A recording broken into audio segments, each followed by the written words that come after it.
सुश्री इकरा चौधरी जी, please आप बोलिएगा। धन्यवाद सभापति जी। मैं सबसे पहले दाद देना चाहती हूँ इस बिल के टाइमिंग की कि अभी ईद की रौनक बुझी भी नहीं थी और हमारी जड़ों पर एक नया फरमान लाया गया। पहले उत्तर प्रदेश में मुसलमानों को नमाज पढ़ने पर रोक लगाई और फिर सौगात में ये बिल लाया गया। निसार में तेरी गलियों पे है वतन, जहाँ चली है रिवाजो गैर कि कोई ना सर उठाकर चल सके। मैं सभापति जी आपको ये बताना चाहती हूँ कि ईद के मौके पर एक विधवा महिला अपनी लड़की के साथ मेरे पास आई और उसने बताया कि वह एक वक्फ की प्रॉपर्टी में रहती है, वही उसके सर पर छत का काम भी करती है और उसकी रोजी रोटी भी वहीं से आती है। वो इस बिल को लेकर इतनी फिक्रमंद थी कि कहीं उससे वो उसकी संपत्ति ना छीन ली जाए। वो अकेली एक ऐसी महिला नहीं है, ऐसे लाखों लोग हैं जो वक्फ की गरीब महिलाएं जो वक्फ की संपत्ति से अपना रोजगार चला रहे हैं। और ये जो वक्फ बाय यूजर क्लॉज के हटाने से लाखों वक्फ की जायदाद अपना स्टेटस खो देंगी और लाखों लोग इसी तरीके के लोग सड़कों पर आ जाएंगे। वक्फ क्या है? वक्फ बाय यूजर क्या है? इसका ये मतलब है कि कोई जायदाद अगर सालों से दीन और भलाई के कामों के लिए इस्तेमाल हो रही हो तो वो खुद ब खुद वक्फ मानी जाएगी। हिंदुस्तान की अदालतों ने भी इस बात को तस्लीम किया है। वक्फ बाय यूजर सिर्फ वक्फ बोर्ड को ही मिली कोई खास सौगात नहीं है, ये बल्कि सभी अन्य धार्मिक ट्रस्टों को परंपरा और यूज के आधार पर बिना किसी डॉक्यूमेंटेशन के धार्मिक चरित्र को डिक्लेयर करने का राइट मिला हुआ है। भारत के संविधान के आर्टिकल 13 क्लॉज 3 में कस्टम और यूसेज को कानूनी वैधानिकता प्रदान करता है। इसी आर्टिकल से वक्फ बाय यूजर भी निकला गया है। इस बिल के कानून बनने पर वक्फ बोर्ड तो इस प्रोविजन से हाथ धो बैठेगा, लेकिन अन्य धार्मिक ट्रस्टों को यह सुविधा जारी रहेगी।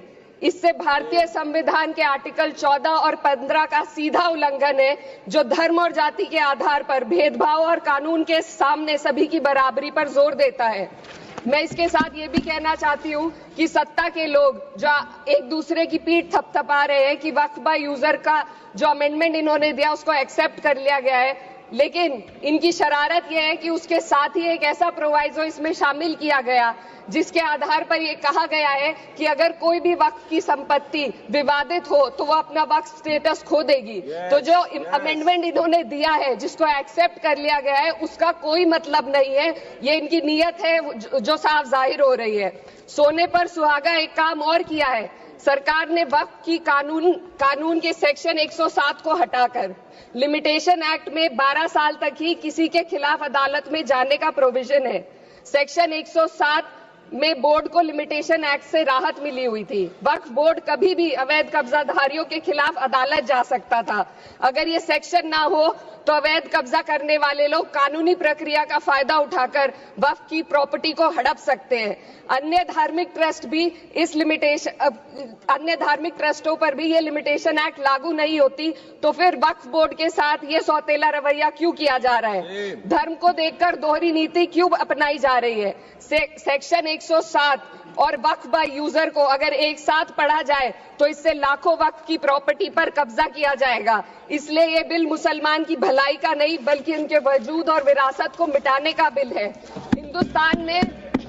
हिंदुस्तान में बहुत सारे धार्मिक ट्रस्ट हैं जिसमें उस खास मजहब के लोग शामिल होते हैं और उसका इंतजाम करते हैं, और ये बात समझ में आने वाली भी है क्योंकि जो व्यक्ति अपने मजहब के रीति रिवाज को जितना अच्छे से समझ सकता है किसी अन्य मजहब का व्यक्ति नहीं समझ सकता।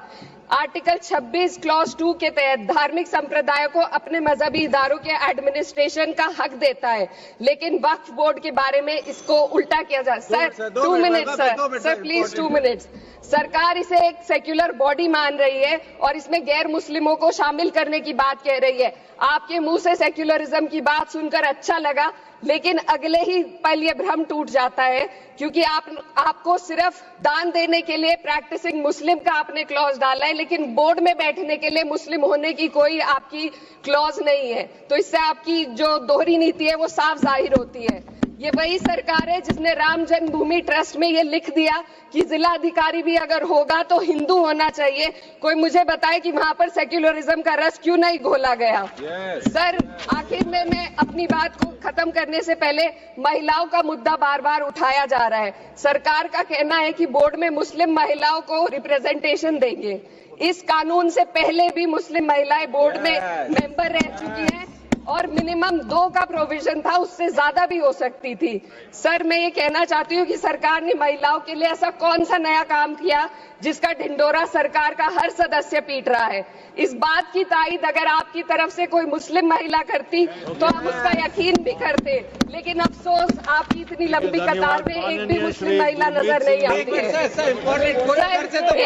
महिला नहीं है, एक महिला। सर, मैं खुद एक मुस्लिम महिला हूँ, मैं सिर्फ एक सर मैं माइनॉरिटी महिला हूँ। इस सदन में हम सिर्फ 2 महिलाएं हैं और उस नाते से मैं ये बात कहना चाहती हूँ कि इस बिल के माध्यम से मुस्लिम महिलाओं को कुछ नहीं मिल रहा है। ये हमें कुछ नहीं देना चाहते, सिर्फ टोकनिज्म हमारे नाम पर बनाकर एक नैरेटिव मीडिया में चलाना चाहते हैं। तो ये बिल मुसलमान की भलाई का नहीं, उनकी पहचान को मिटाने का है।